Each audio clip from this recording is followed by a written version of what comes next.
because I want everything that I'm doing for the channel. That's something that I want to bring into focus. Absolutely. Okay. Yeah. That's fine. But the reason I ask questions because I'm going to be honest, my brain is near enough died. So it's when you ask questions for me to answer. You tell me to freestyle it. We're going to talk about the ingredients in front of me. Okay. All right. Okay. All right. Ready now? Yeah. Is it recording? Oh, shit. Yeah. Hello. So I'm here today speaking to somebody who is responsible for this particular event.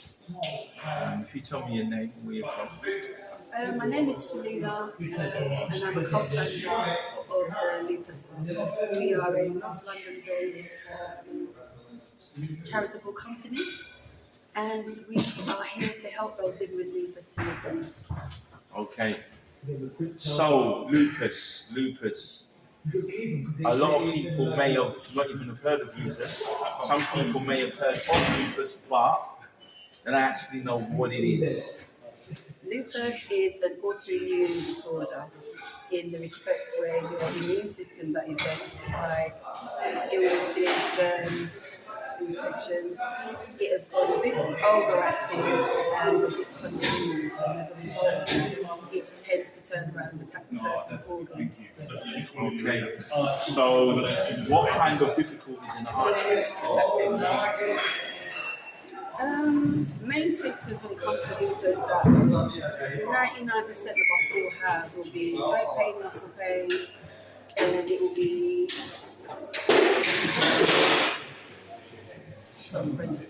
joint pain, muscle pain, fatigue. Those are the big main three. Joint pain, muscle pain. Yeah. However, anywhere your immune system goes, lupus can go. So if it decides that it doesn't like your heart, it's going to attack your heart and cause problems there. Yeah. Kidneys, same thing. Yeah. Skin, same thing. Yeah.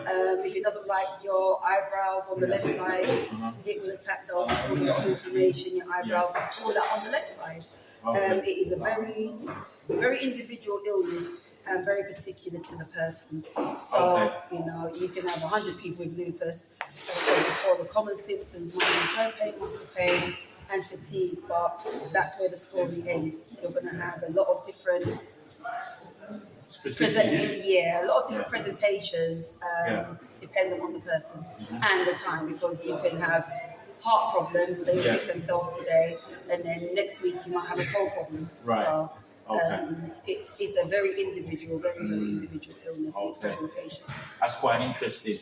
So in terms of the NHS and the kind of treatments and the kind of protocols that are available on the NHS for people with lupus, what kinds of things would your doctor prescribe for you? What kind of things does the NHS offer for people with lupus? When it comes to lupus, the only thing the NHS really tries to do is either tamp down your immune system to make it not so overactive, and that's usually by handing out steroids. So corticosteroids, that's their standard treatment when it comes to lupus, just to reduce the inflammation and to stop the immune system from overreacting. They also have a different set of what they like to call biologics, and those medications are there to actually change your immune system and the way it works. Right. You also get some medications that are used for other illnesses, such as malaria. They will give you that hydroxychloroquine. Yeah. They will give you hydroxychloroquine. I don't know how it's supposed to work for lupus, but apparently it does. And if it's really active or it's really damaging, they will put you on chemo. Put you on chemo. Right, okay. So again, all of these things are designed to impact on the immune system, impact, again, the steroids, impact on inflammation, and then try to kind of suppress the immune system, make it less reactive and less responsive. That's right, yes. So, in terms of alternatives, you know, people know that I talk about it on my channel a lot more. where my background's in sports science and sports therapy, and I've worked in football. I work with a lot of physiotherapists and fitness trainers and sports massage therapists and things like that. And it's all about physical treatment, alternative treatments and things like that. Especially working with sports people and athletes. And then a lot of that stuff trickles down and crosses over into kind of mainstream health and things like that. Just an example, people who say, what does that mean? ABS brakes started off in Formula One cars. Now, all cars have got ABS brakes. So again, things can trickle down. So what kind of, what can people do to self-manage if they've got lupus, self-manage the condition in terms of using either an exercise regime or alternative therapies or various. Let's start with that first. Talk about I've always said it. Lupus, it's a disorder that I think at its root is down to stress, down to trauma, down to stress, particularly repressed stress and repressed trauma. So my first thing to start doing as a person that has any autoimmune illness, but lupus in particular, find the root of your stress and eliminate it. And if you've got to do that harshly, ruthlessly, do so. As I said out there earlier, if you don't have an underage, and I'll say underage, you don't have an 18 and less year old child, if you do not have a disabled or somebody who needs extra care because of, whatever it is they're going through or what they've been diagnosed with, everybody else is optional. And in those cases, choose you first. Reduce the stress however you need to do so. Learn the word no and use it unapologetically. That would be my first point of care. Also, you're going to have to learn to understand your particular lupus, and with that comes mindfulness. You're going to have to understand your particular triggers. For me, I understood that, number one, medication don't work for me. My system don't like it. It's foreign, and we are already dealing with a hyperactive, overactive, over-vigilant immune system. So for me to be adding more things that don't belong in my system, it didn't work out that way for me. It literally sent my immune system crazy. So that's when I realized I'm going to have to go back to natural things.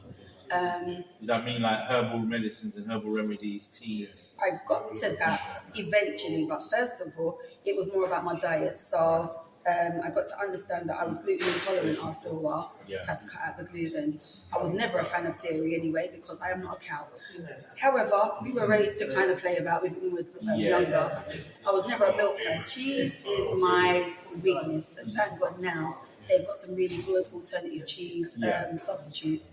So drop the dairy, drop the gluten, and either get your meat from a very reputable source, or just drop it totally if it's possible. I play about with fish at the moment, simply because I haven't quite got back to my vegan ways of a couple of years ago. Fish again is beautiful. However, the problem is the environment the fish lives in is going to be highly toxic. So that's where, for me, my herbal remedies come in. I do a heavy metal detox quite regularly because I eat a lot of fish. For me, again, if my gut ain't right, lupus makes me know about it. That's the one thing that will set my illness off. So for me, a lot of it is stress reduction and just understanding what your triggers are. Some people may not be triggered by gluten. They may be triggered by sugar. They may be triggered by food colouring. They may be triggered by fizzy drinks, or you just need to understand what your lupus is, which means you're going to have to understand who you are. So once you start to do that, then you will understand your triggers and then take the steps to eliminate those from your system. And if you can't really get a handle on it, then do a food diary.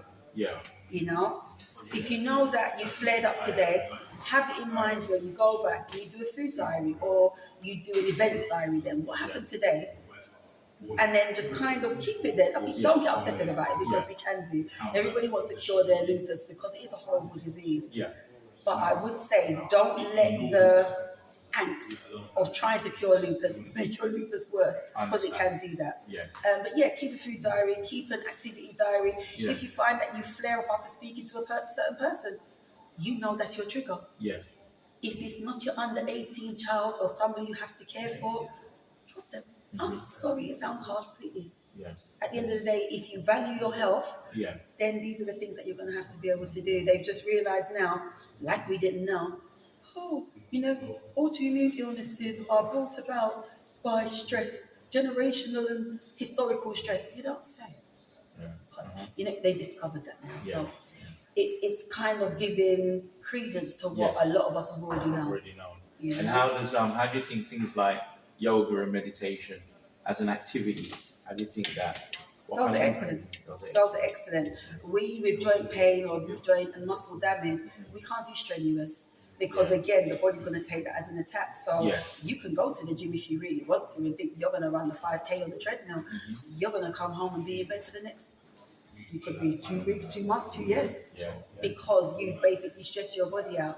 Doing gentle things like yoga, Pilates is amazing. Tai Chi, absolutely amazing, because it, one, gets you out of your head, because we do tend to live in our head a lot, because we've got to prepare for everything and every eventuality, so you tend to live in your head when you have an illness like lupus. It gets you out of your head, it gets you in touch with your body, and it's calming. It's very stress reducing. So those kind of mindful, gentle exercises are amazing. And as much as people might think, you do not, you just standing up there holding the pole, I dare to go and do it.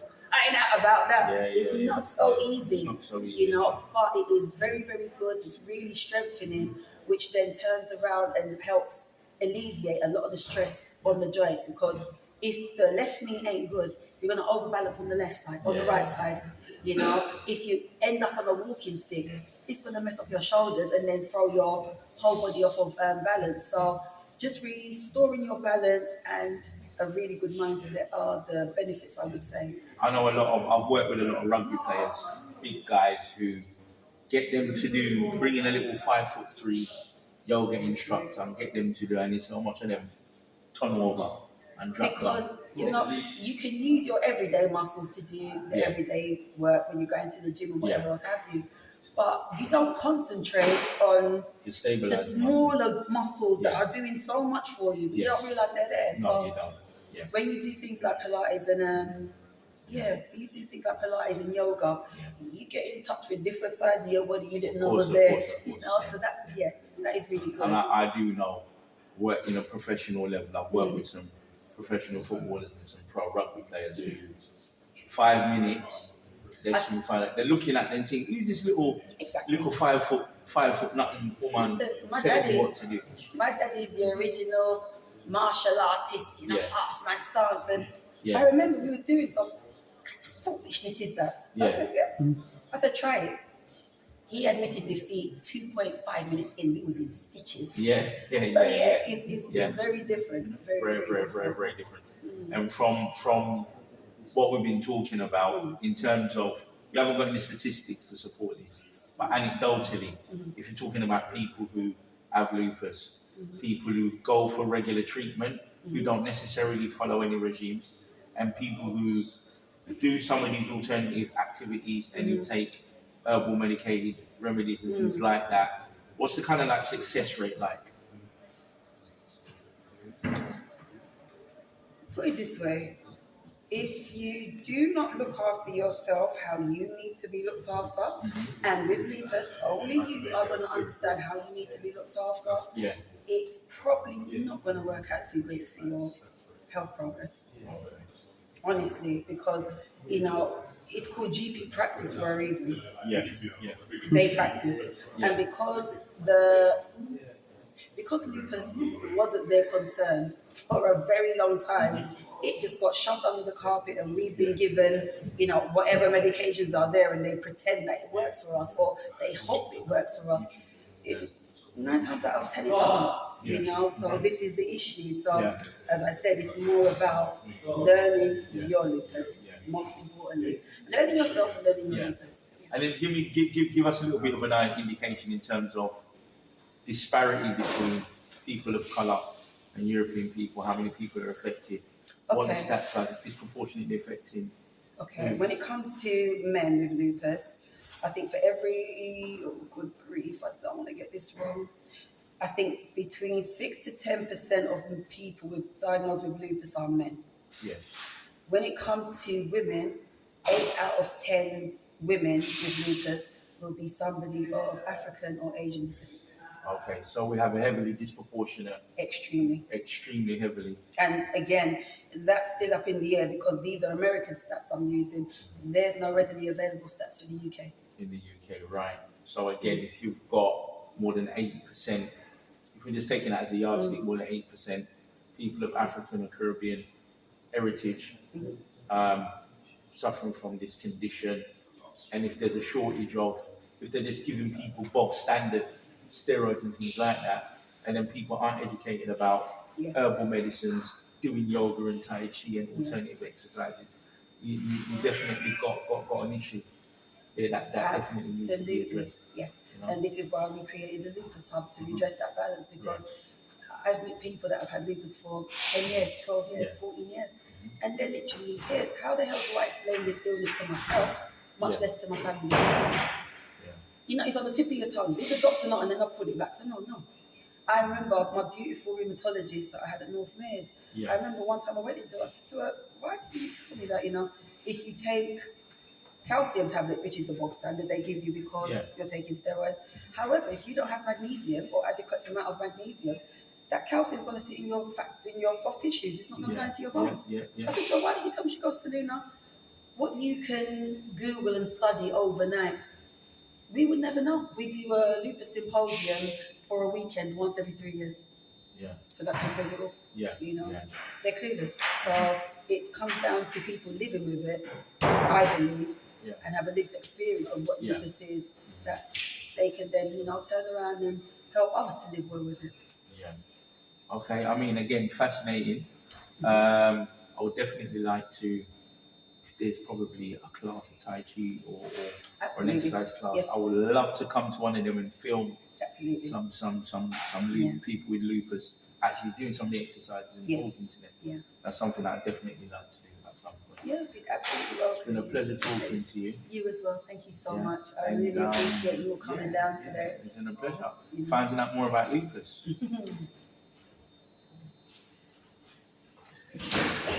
Thank you very much. No problem. Put them in. I've only got one. Absolutely appreciate it. God bless No.